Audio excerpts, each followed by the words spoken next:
नमस्कार, मैं हूं विजयश्री और स्वागत है आपका सियासत नगरी में। बिहार विधानसभा चुनाव की तारीखें भले ही अभी तय नहीं हुई हो, लेकिन सियासी पारा चढ़ चुका है। इस बीच सबसे चर्चित नाम बनकर उभरे हैं लोक जनशक्ति पार्टी यानी कि रामविलास पार्टी के राष्ट्रीय अध्यक्ष और केंद्रीय मंत्री चिराग पासवान। पार्टी की हालिया कार्यकारिणी बैठक में सर्वसम्मति से यह प्रस्ताव पारित हुआ कि चिराग को आगामी विधानसभा चुनाव लड़ना चाहिए। खुद चिराग के जीजा और सांसद अरुण भारती ने भी उनके मैदान में उतरने के संकेत दिए हैं। एलजेपी के सूत्रों के मुताबिक पार्टी ने हाल ही में एक सर्वे कराया जिसके नतीजे चिराग के पक्ष में आए हैं। जनता का मानना है कि चिराग ने बिहार फर्स्ट, बिहारी फर्स्ट जैसे मुद्दों को जोर शोर से उठाया है और उन्हें विधानसभा में प्रतिनिधित्व देना चाहिए। पार्टी के भीतर इस पर आम राय बन चुकी है कि बिहार की जनता उन्हें पसंद करती है और वे राज्य के लिए बेहतर नेतृत्व दे सकते हैं। सूत्रों की माने तो चिराग पासवान फिलहाल पटना, दानापुर या हाजीपुर जैसी सामान्य सीटों से चुनाव लड़ सकते हैं।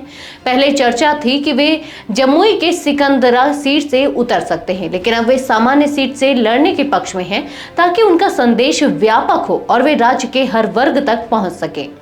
चिराग पासवान फिलहाल केंद्र सरकार में खाद्य प्रसंस्करण उद्योग मंत्री हैं। 2024 के लोकसभा चुनाव में एलजेपी ने बिहार की 5 सीटों पर चुनाव लड़ा और 5 पर जीत दर्ज की। चिराग ने खुद हाजीपुर से शानदार जीत हासिल की थी और अब पार्टी उन्हें विधानसभा चुनाव में भी एक मजबूत चेहरा बनाना चाहती है।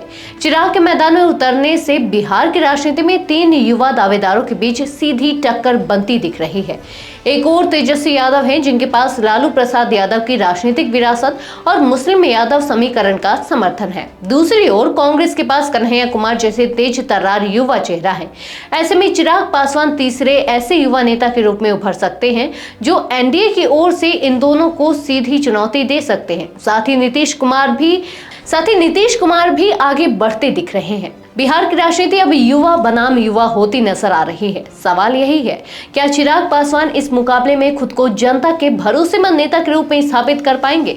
जवाब चुनावी मैदान में मिलेगा। आज के लिए बस इतना ही। अगर आपके इलाके में कोई राजनीतिक लापरवाही, भ्रष्टाचार या जनहित से जुड़ी समस्या है तो अब चुप मत रहिए, अपनी शिकायत हमें भेजिए। सियासत नगरी आपकी आवाज को मंच देगा और जवाबदेही तय करेगा, क्योंकि अब हर सवाल होगा सीधा सत्ता से।